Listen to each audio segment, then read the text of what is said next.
Leonard Bernstein, musical giant of the second half of the 20th century, marked the world with his multifaceted genius. Conductor, composer, educator, media personality, all combined in one person. Had he merely excelled in just one of those areas, his legacy would have been ensured. But he could and did do it all, and his legacy remains powerful not only in the United States, but all over the world, even now, 35 years after his passing. In popularity, none of his many works spoke to generations as overwhelmingly as did his 1957 musical, West Side Story. It has towered over almost everything and continues to. It was destined to become a classic. For my generation, and all of those subsequently, it has lost none of its magic. It is a quintessential American work. And for me, born and bred in New York City, who spent most of that New York life on the West Side, it is our anthem. It captures its spirit and ours. I can think of no other equivalent in the theater, opera, or musical. There's a place for us, a time and place for us. In its way, William Shakespeare's tragedy, Romeo and Juliet, holds an analogous place for Western culture and remains fundamental, not in the details, but in its basic dramatic structure, at the source of about 2 centuries worth of operatic composition. So let's start there, with the story of 2 warring aristocratic families in the Renaissance-era Italian city of Verona. Their precious children, Romeo and Juliet, fall in love with each other and try to live that love, destined to be consumed by the ferocity of their war. The prologue of Shakespeare's masterpiece sets the stage. Where civil blood makes civil hands unclean, from forth the fatal loins of these 2 foes, a pair of star-crossed lovers take their life. Bernstein sets out his prologue, introducing the 2 antagonistic West Side gangs replacing the warring families of Verona. The Jets, a mix of already settled sons of white immigrants, and the Sharks, more recently arrived from Puerto Rico. As we meet them on stage, the composer strews musical motives about, which we will get to know. The main unifying motive is based on a dissonant and unstable interval, the so-called tritone. It is unsettled and unsettling by nature.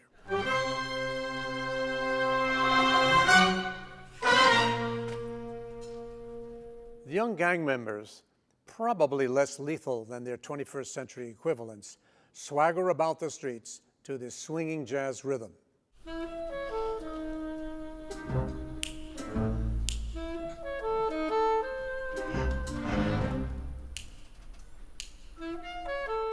Murder, bloodshed, and tribal warfare seemingly have been built into humanity since the beginning of time. When did brothers first kill?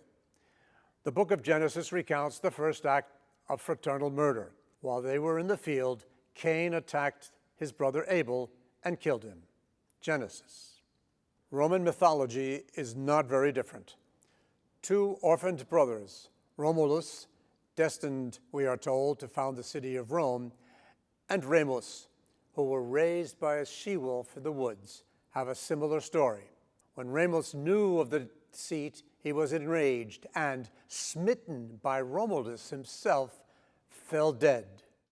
In the strident, divisive year of 2025, the perpetually recurring and moving drama of 2 young lovers holding on to each other across an antagonistic cultural chasm retains its power to move us. Dressed in new garb, it lives now on as West Side Story. Shakespeare, along with the musical's extraordinary artistic team of composer Bernstein, director-choreographer Jerome Robbins, playwright Arthur Lawrence, and lyricist Stephen Sondheim, pose perennial questions with an object lesson in a tale of the tragic consequences of tribalism and violence. There are hundreds of musical works drawn from Shakespeare's plays. Romeo and Juliet was to become a central myth-like theme for a large part of the 19th century, particularly Italian, opera. Two young people in love must survive obstacles in an environment that is unfriendly at best, dangerous at worst. That story sounds like many other operas, doesn't it? Despite the surface differences amongst their plots, most operas are about those obstacles. As one who loves opera, loves Shakespeare, and loves the music and titanic artistic personality of Leonard Bernstein, it is easy for me to sing the praises of this Broadway musical. Some ask, does it belong in an opera house? I say yes, absolutely, and everywhere else. Is it dated? Yes and no, the way almost all classics are. Is the story's geographic location essential? No more or less than other classics. Is it relevant for our time? I say totally. American musical theater, the Broadway musical, is a direct outgrowth of European operatic culture. Vocal virtuosity was always at the root of the operatic art form, but it also developed around varying notions of theater and drama. In the early 19th century, following leads from the previous century, Mozart in particular, contemporary tastes in opera eventually produced a fork in the road that led to two parallel pathways. Is the best connective tissue that binds arias, duets, choruses, and ensembles spoken dialogue, or is it the semi-sung, semi-spoken recitative? That was the question and the divide. Musicals came down the line from the spoken dialogues. In opera, the more intense emotions and the dramatic moments are conveyed through full-throated expressive singing and full orchestra. These climactic moments were connected by lower intensity musical delivery of text that propelled the plot, called recitative. It's a form of simple singing, text-driven, with a simple harmonic accompaniment, totally secondary, and played on a keyboard instrument, string section, or only very occasionally the entire orchestra. You know the style of a typical classical recitative, in this example from The Marriage of Figaro by Mozart.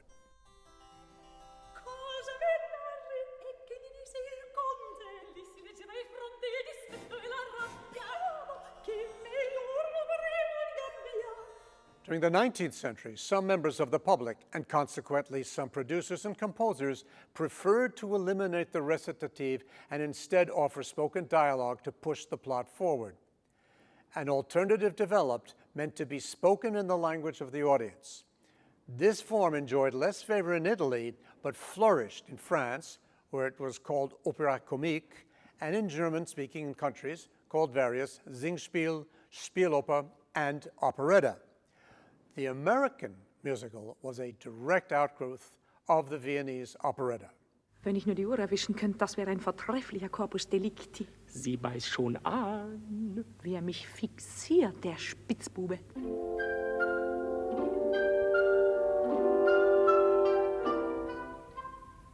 Dieser Anstand, so manierlich, diese Taille fein und zierlich. And its British equivalent, exemplified by the richly witty works of Gilbert and Sullivan. I am the very model of a modern Major General. I am the very model of a modern Major General. I've information, vegetable, animal, and mineral. I know the kings of England anecdote, the fights historical, from Marathon to Waterloo in order categorical. The American musical theater developed with those clearly traceable roots. By habit or preference, in Vienna you could go to the Staatsoper or the Volksoper. In Paris, the Palais Garnier or the Opéra Comique. And in Old New York, you could go to Broadway to see a musical or stop in at 1411 Broadway, the address of the original pre-Lincoln Center Metropolitan Opera House. Speaking of the old Met, there is a poignant irony in the fact that the neighborhood where West Side Story takes place was razed and is now the site of the modern Lincoln Center. In 1957, 2 years before the center's groundbreaking ceremony, West Side Story opened, first in Washington, D.C., and subsequently in New York, where it ran for 732 performances. By the time the show had closed, the demolition of the old neighborhood was underway. I can still remember the enormous holes in the ground that were to become the First Philharmonic Hall, 1962, the New York State Theater, 1964, the Library of the Performing Arts, 1965, and the new Metropolitan Opera House, 1966. Lincoln Center would transform the entire west side of Manhattan, as was part of the intentions of its planners. But the character of the neighborhood that this new cultural center replaced and its human drama had already been captured and immortalized through this extraordinary theatrical masterpiece. West Side Story has all the elements of musicals and operas: love music, an oath and dream of enduring love, conflict and violence, dance entertainment, and the famous mambo. Now, I take the liberty here of making a detour into my own personal story and why this work is so special to me. Maybe less than 10% of the music that I perform reflects on my own experience as an American. Almost none of that music is directly from or about New York City.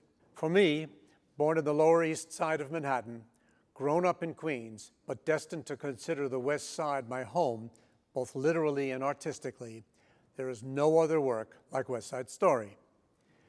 Having heard it at home in the early era of long-playing records, I wore the recording through and absorbed it all by osmosis before I had even had my first piano lesson. I was taken to see the 1961 movie under the proper supervision of my mother, my newly acquired piano teacher, and my older siblings. Wide eyes and ears burning, I experienced the full theatrical and shocking, especially to my teacher, power of the drama. By the time I entered the High School of Music and Art, all of my contemporaries had fully digested it. We took the subway every day to and from school, traveling through neighborhoods that would now be considered reminiscent of those we see on stage and screen. We students might not have thought about West Side Story a lot right then, as by now our focus was Mozart, Beethoven, Schubert, and Brahms, for starters, but we had absorbed West Side Story, and it was our music. An out-and-out plea for racial tolerance is scribbled in Leonard Bernstein's hand on the first page of his copy of the Shakespeare original. And living together, racial tolerance was also our story as young New Yorkers. We were all growing up in the cauldron of the proverbial melting pot, where we, like metals, were being melted down until refashioned into bona fide Americans. The majority of us consisted of children, grandchildren, or great-grandchildren of immigrants. We were all mixed into the same classes, young boys and girls in love with music and art, the name of our high school, and often with each other. We were from a cross-section of the city, white, African-American, Latino, and Asian. And white was not monolithic, with sometimes confrontational Catholic, Protestant, and Jewish communities. Humor unified us and was a part of how we dealt with the racial and religious dynamics that defined us.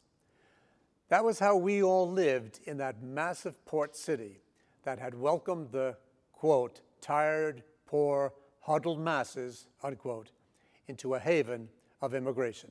But we had all grown up with the knowledge and often the firsthand experience of racism, gang activity, and its attendant tension. So the Jets and Sharks were not that remote for us. We had all seen gangs and the so-called slums, and yet we New Yorkers came together and found ourselves despite or because of that racial mix. Tony and Maria were symbols of the spirit in which we believed and lived. I know of no other musical work, opera or musical, symphony or sonata, that captured the spirit and memorializes New York City so well. It is interesting to note that West Side Story owes its first inspiration to Jerome Robbins, who wanted to choreograph a modern-day version of Romeo and Juliet. The idea was hatched as a work to be danced, just as the French opera was born of the ballet under the direction of Jean-Baptiste Lully at the court of Louis XIV. The original idea was to call the new work East Side Story. Shakespeare's antagonistic families were to be Catholics and Jews. Lawrence, born Levine, Robbins, born Rabinowitz, Bernstein, and the somewhat younger Sondheim were all Jewish. Robbins had grown up on the Upper East Side. They were all decidedly left-wing. Living in the McCarthy era, Bernstein came under intense scrutiny and other forms of pressure, blacklisted by CBS, sanctioned by the State Department as a loyalty and security risk, and threatened with exposure of his homosexuality. You can read about this all in this fascinating book. The project got stuck for about 6 years. In 1955, at a meeting in Beverly Hills, the decision was made that the antagonists would be 2 teenage gangs, 1 white and 1 Puerto Rican. Probably the greatest gain in the new scenario was that the addition of the Puerto Rican contingent allowed Bernstein to energetically incorporate Latin American dance rhythms and jazz improvisation. Combining those with classical elements, he infused it all with his own brand of vitality. It is not an accident also that the love motive of Maria's "I had a love and it's all in my heart" is taken directly from the redemption through love motive at the climactic end of Richard Wagner's Ring Cycle.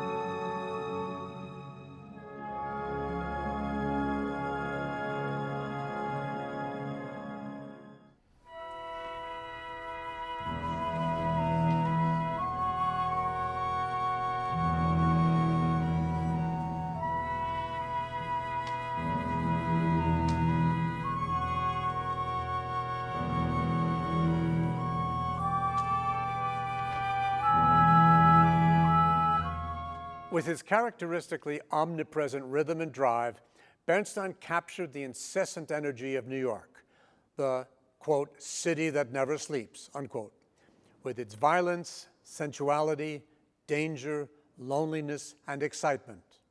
The rumble of the subway, the clanking of iron construction, the roar of the elevated subway overhead, the tinnitus of traffic, and the wail of police whistles and ambulance sirens.